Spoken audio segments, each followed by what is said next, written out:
I ain't gonna lie.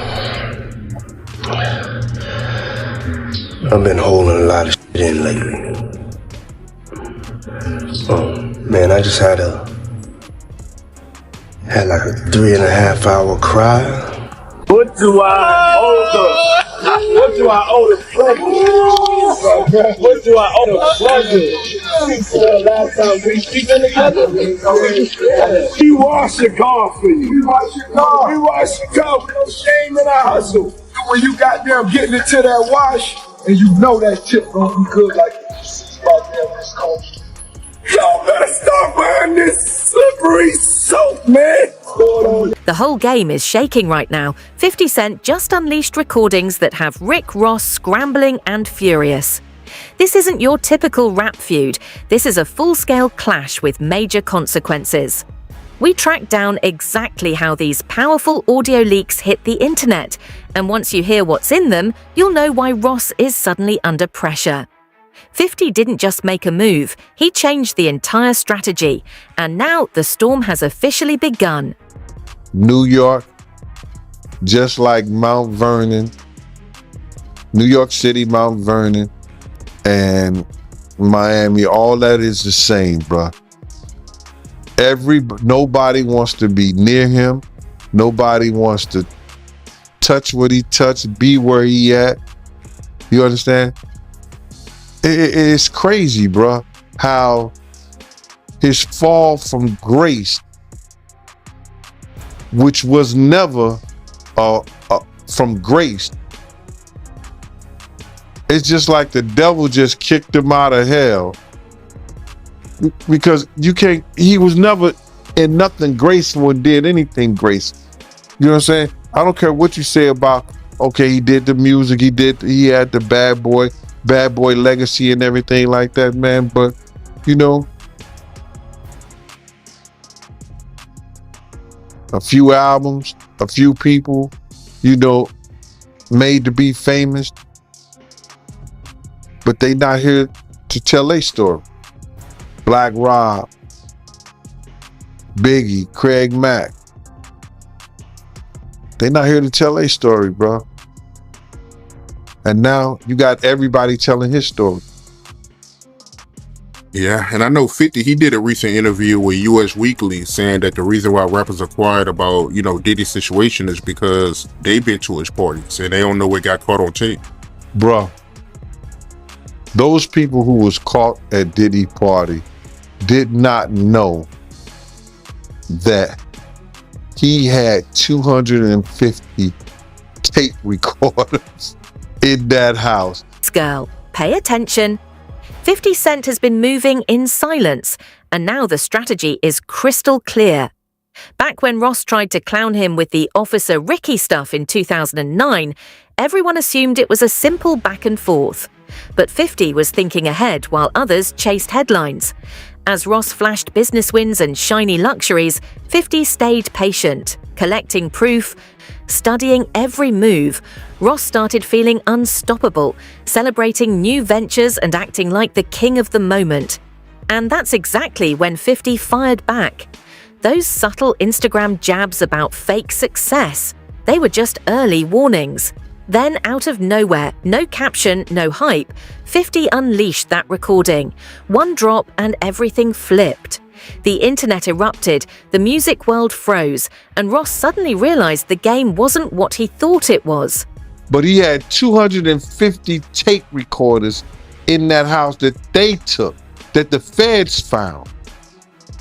So now with them finding all that and you being at a Diddy party, you know you may have done something that was caught on one of those tapes. You just better pray to God that they don't recognize you. Those people who know that they did something, no, they're not going to speak out. They're not going to say nothing. What part of the game is that?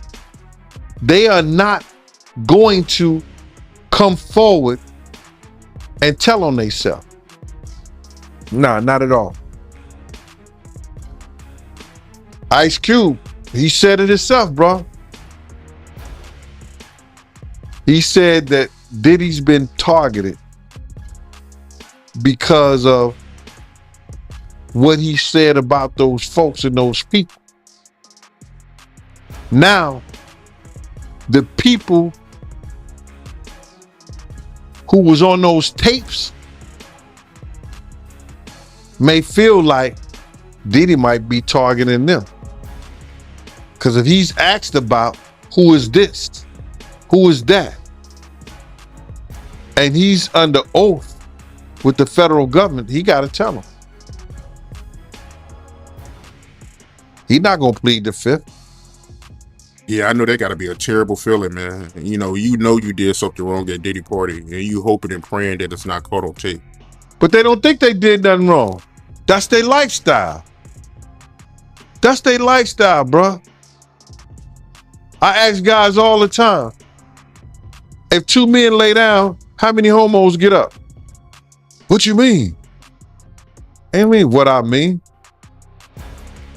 It's what it is. The moment 50 released that recording, the entire industry snapped into crisis mode. Executives rushed into closed-door meetings, PR teams scrambled for cover, and anyone connected to Ross or Diddy suddenly disappeared from the spotlight. This wasn't a petty jab, this was a precision strike. Ross was in the middle of business when his phone started blowing up. He brushed it off at first, assuming 50 was just trolling again, until he actually saw the clip. That's when the panic hit, and the whispers are getting louder. This drop was only phase 1. 50 has reportedly been holding on to these receipts for years, just waiting for the perfect moment. Now the big question is, if this was his opening move, how devastating is what he's still keeping locked away? I'm 100% factual, but it's somebody in this story of things that seems more reliable than others, Race, is what I'll say, just to protect my sources. But this source informed me of who these A-list celebrities are on these tapes that are being allegedly auctioned off online and through the networks. And it's put me in a little bit of a bind because I like to be fully transparent with the audience. I want to say things, but I also realize from what I'm told, because again, I haven't seen them directly yet. I haven't, and I don't know if I want to. Race, I want your advice on that too. But the problem I have is just like, typically I want to report these things, but I got to be careful legally, ethically, morally as to what we report on here. Because as Ariel, the lawyer here, did admit, and I can attest based on the information I got from a separate, reliable source, people in these videos don't know they're being videotaped. That's a big issue, Race, right? Let's start out right there. If there are people on these tapes that don't know that they were being filmed, is that okay to talk about and to share? I have a big problem with that, as do you, Andy. And you tend to be an ethical guy, and you're taking the high ground here. Notwithstanding the fact that you may have some significant information and reliable information, but the reality is that, look, I mean, if people were recorded non-consensually and you are the one to identify them, I think that's a problem, right? And I think anytime anyone has content, right, this is not an email, this is not a text message, this is video. And there's specific statutes without using specific language I don't want to get into, but everybody knows what we're talking about here. It's Diddy with this person, I'll say that. It's Diddy with this person. Actually, yes. Yeah, and see, the problem is, again, like non-consensually recorded, you've got a victim here who may not want to be publicly identified. That's the problem. That's the problem. And they have a right to proceed if they want to, whether it's criminally or civilly, without being identified, because we know what's going to happen. As soon as they identify themselves, there's going to be a bunch of people that come out of the woodwork who are going to unequivocally harass them and claim that didn't happen, and they're making stuff up. And there's the victims that we want to protect here, and that's significant. Well, it's interesting because here's why I wanted to have this conversation, because I know a lot of you are like, Andy, just say it. No, I'm not going to say them, but I wanted to have this conversation as to why we're not saying it and why I think others haven't yet said it, Raised, because again, legally, ethically, morally, it's just not right. Now, there's an argument I've had with people who are like, well, they knew what they were doing with Diddy. Like these were consensual acts, like they knew, and he filmed other times. So I don't know what the big deal is. It's gonna come out. It's gonna come out is what I keep hearing from other reliable sources. It may, guys, it may come out, but it's not going to come out via me. That's just to warn you all, because I don't think it's wise for us to put out something like you just confirmed it without the consent of the other person in the video. Because again, from what I'm gathering based on some of these tapes, For years, Ross has insisted he kept his distance from certain major players, but these newly surfaced recordings tell a different story. 50 just released evidence showing Ross in questionable business discussions with Diddy. And this isn't just friendly networking, it's revealing. There's even audio of Ross boasting about hidden deals with up-and-coming artists, confirming this pattern didn't happen by accident. Industry insiders say material like this can seriously damage reputations if it spreads further. What's really shaking the music world is how these clips reignite old rumors about Ross's early career, rewriting the narrative he's defended for so long and putting everything he's claimed under a harsh new spotlight. Baby oil that they took 1,000 bottles away from his house. If the government took 1,000 bottles of baby oil and somebody had things what appeared to be baby oil, and then you have to listen to the prosecutor. He said that they seized 1,000 bottles what allegedly to be baby oil. Allegedly to be baby oil. So that's telling people that it wasn't baby oil. And people think that that was baby oil, they out their mind. I don't believe it was baby oil. Yo, bro, when they went up in there, they knew what they was gonna find. They knew what was ever in that baby oil or that those bottles that appeared to be baby oil, they knew about that at first. You gotta realize 9 times out of 10, that individual that got caught at the airport, that was supposed to be their carrier, told them what they was doing and what they had. I wouldn't put him past that he told them everything. So when they went up in there, they knew they had to take whatever was out there, and that thing that appeared to be baby oil, they took that. They got to test every last one of them. Let's see how much, let's see how many of those come back to be baby oil. Bro, listen to me. Costco don't sell that much baby oil. Where you know sell that much baby oil? Yeah, I don't know any store that sell that much baby oil. I know Costco, they came out and said that they don't even sell baby oil. My sentiments exactly. But you personally, right, what do you believe was in the baby oil? If you ever seen a massage parlor being raided and they walking out the people, do they take the massage oil with them when they go? No, they just walk out the people who are being arrested. A person getting arrested and the people being arrested in those brothel houses. Do they take out the stuff in the brothel houses? No, they don't. They take the individuals who are being arrested out the brothel houses. For them to take 1,000 bottles of baby oil, it's like that they did not leave one. They left people there, but they ain't leave not one bottle. Nobody needed no baby oil. So my whole thing about it is that there was something in that other than baby oil. That's why they took all the bottles. And 9 times out of 10,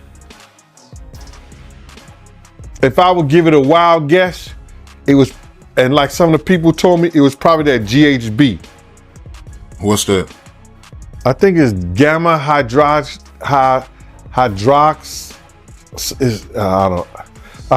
I looked it up, bro. Let me see if I can find it. I know this is just showing everything like that, but oh no. Let me. Yo, somebody tap dance or sing or do something, you know what I'm saying, while I'm doing this. Oh, here it go right here. It's gamma hydroxy butyric. what is it effect on the body? It's a euphoria, drowsiness, decreased anxiety, and memory impairment. It works on the nervous system and gives you this feeling of euphoria. So they take that and rubbed it on her, and you forget who you are, what you're doing. It can also give you memory loss, drowsiness, and that's under the DEA, the Drug Enforcement Administration.gov. The entire industry is rattled, with executives calling these recordings a front row seat to a reputation imploding. Ross's camp rushed into urgent strategy sessions, terrified that 50 has even more to unleash. With Ross chasing major business deals and Diddy already dealing with his own controversies, the timing couldn't be worse. These leaks don't just spark headlines, they threaten brands, partnerships, and everything Ross has spent years building.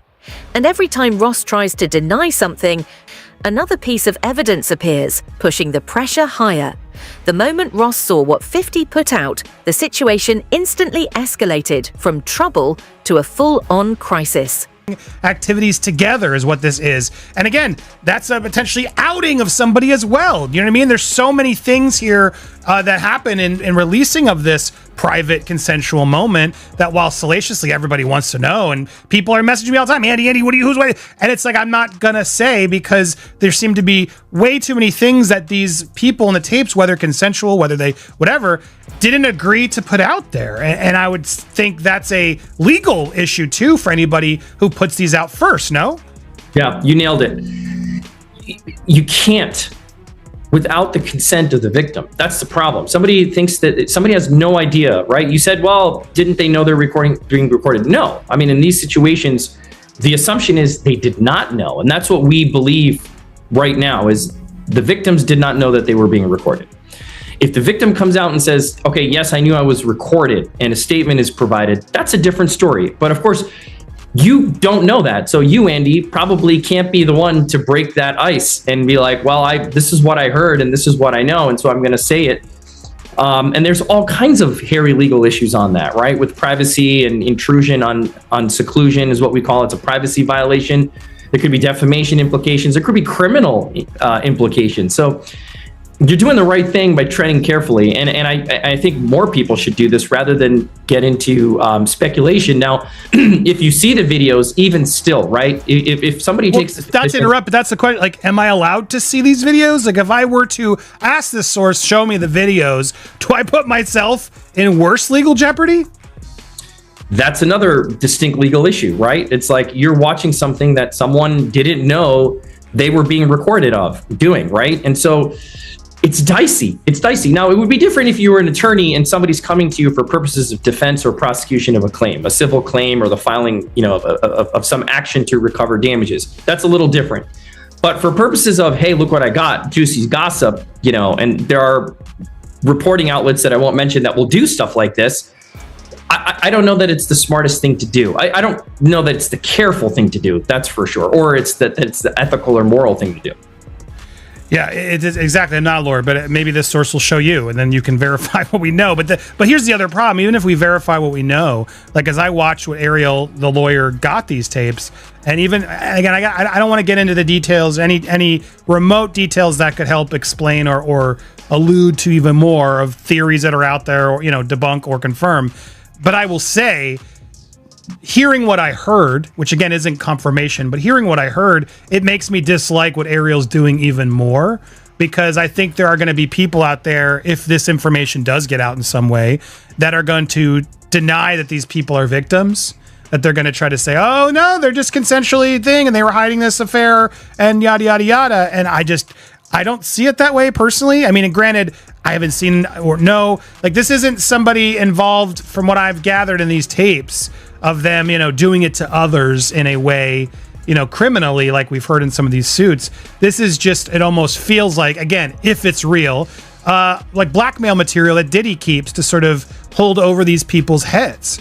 And to me, that's awful to the people in it, whether they agreed or knew or whatever. It still just feels like That's no one's freaking business. And maybe they were doing it for reasons we don't know. Just because we saw it in the tape doesn't mean they weren't feeling pressured in other ways, right? So it's a heavy and complicated thing, but it's not a hard decision to say I can't run with. When those late night alerts hit, nobody saw what was coming. Ross jumped online in a rushed Instagram rant, furiously firing back in a way that instantly sent his PR team into panic mode. He wasn't calmly responding anymore. He looked stressed, frustrated, and completely off balance. The situation escalated quickly as he shared emotional voice messages and scrambled to control the narrative, while also pulling out old claims to shift attention. But the more he reacted, the more uneasy people around him became. Partners and advisors tried to step in with polished statements, only for Ross to unintentionally contradict them, leaving everyone urging him to disconnect before the situation damaged everything he'd worked for. Yeah, I 100% agree. Like, let's let this play out in the legal realm. If you ever get Ariel on your show, I'd love to talk with her and have this conversation if she's willing to do it publicly, because I still don't understand what her role is in all this. You know, and I've heard at times broker, I've heard at times advocate for victim, and I don't want to judge what she's doing or not doing. I'd love to just have a conversation about it, because I personally don't get it, right? This is a very sensitive thing. Again, if this gets turned over to the feds and the feds bring claims and this is outed, that's a totally different story. But the feds do what they're going to do. Like what we talked about months ago on your show, right? When this first went down, we knew when hard drives were seized and things happened that, look, they're going to build a case. They're going to build a case that they think they can prosecute. It's not for us to speculate what's there or what's not. But to say, you know, you have tangible evidence of something on camera that you've seen and that it's being sold in order to protect someone, to avoid being publicly named, which is what even the lawyers are now admitting. It all feels really dirty and shady, man. The only person that makes sense that could buy this is the victim, right? If the victim says, I don't want this to come out. Yes, it was consensual, but I don't want it to come out. I didn't know I was being recorded. Give it to that person. Right, I guess, but you're right, because then they can actually own it. Maybe there is a version of this, so that's what Ariel's trying to allude to. You'll own it, and no other network's going to be able to buy it or show it if you own it and haven't given permission. I guess, is that maybe part of what they're trying to do here, in that the celebrity who buys it can actually then control it just from a clearance standpoint? Yeah, I mean, look, it still raises some legal concerns, right? Because let me say it this way. If this was a transaction, if this is a business transaction wherein the victim is then acquiring the exclusive rights to this tape or tapes, and that the person who recorded it is avowing that they will not use it, I don't know where that leaves P. Diddy and the feds, right? But they have an independent right to bring this stuff to light if it gets prosecuted. But my point is, if you're transferring legal rights of this consensual or non-consensually recorded tape to the victim, I think that's a better position to be in. But then the question is this person even in a position to be able to buy the tape, right? Are they a high-level celebrity? Like, who are they? We can assume that they're celebrities with millions and millions of dollars to expend on something like this. Just raises a lot of questions. Panic set in quickly. Ross's team rushed to shut everything down with copyright strikes, but 50 had already pushed the recordings everywhere. Ross reportedly tried offering huge money to find out who leaked the footage. By sunrise, his main Instagram was restricted, so he jumped to backup pages and reacted even harder. His legal team scrambled, business allies quietly distanced themselves, yet Ross kept fueling the fire, bringing other artists into the drama and exposing messy behind-the-scenes issues. It felt like he was dismantling his own success in real time. The industry immediately divided. Some rallied behind 50, others attempted to support Ross. But his unpredictable moves made defending him feel like a losing battle. I gave him my card. My business card was savoir-faire, security, management, and everywhere. You know what I mean? So 50 did a song about that. You know what I'm saying? And he put that in the song. And some years, about a year or so ago, not even a year or so ago, he said that when he dropped my name, he said, yo, I got the Savoir Faire. I got that from Big Gene. He been trying to tell y'all about this Puff shit years ago. But 50 was the type of dude that if you knew he was with you, he was with you. Even back then, he had your back whether you was security or whatever you did. If he was with you, he was with you. And that's what you gotta love about him. You know what I mean? You ain't gotta question his loyalty, you know what I'm saying, on some fight shit or if you in a situation. Cause he going out. Well, I guess you were hanging around him or knew him, right before he got shot. Well, what happened was that I had got some information. 50 came to my house. I tried to fit him on a vest, but I'm like, at the time I was like a 3X. And 50 was like a large, you know what I'm saying?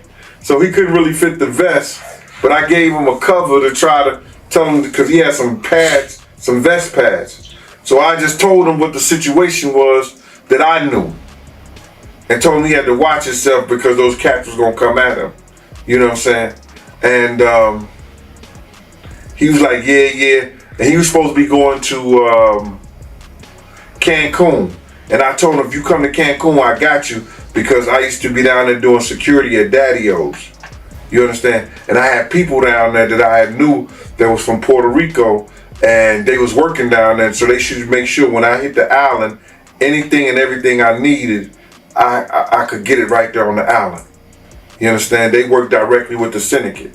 So 50 was supposed to come down there to do a show, and he didn't make it because they had shot him up. I don't know if he was coming in the first place, but he was supposed to, because he was paid half the money to come down there to perform How to Rob an Industry Cat. And when was the next time you seen him after that? The next time I seen 50 after that was at Jack the Rapper. He had blew up. Man. He was like, he was this dude and everything like that. And I was sitting we was in Puerto Rico, and I was sitting by myself, just chilling, and he had his whole entourage with him. He came directly over to me. He like, yo, Gene. I was like, yo, what up, Fifth?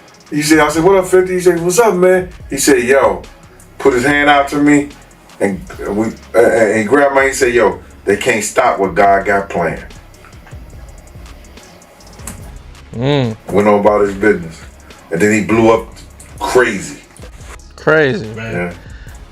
How do you feel about 50 going so hard at Diddy with the documentaries and, what did he do to 50 that made him hate him so much, man? That's crazy. Well, I think it's just, you got to look at it like this. 50 was writing a lot of shit that made a lot of money for Diddy. And he knew back then in the day, he didn't know what he know now, but Diddy was robbing him. You understand?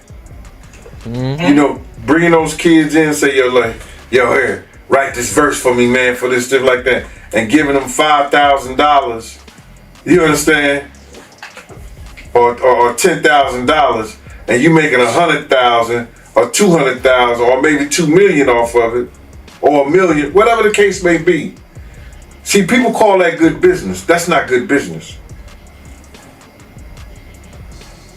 That's taking a person's talent, using it for your own self-indulgence, and not giving him what it's worth.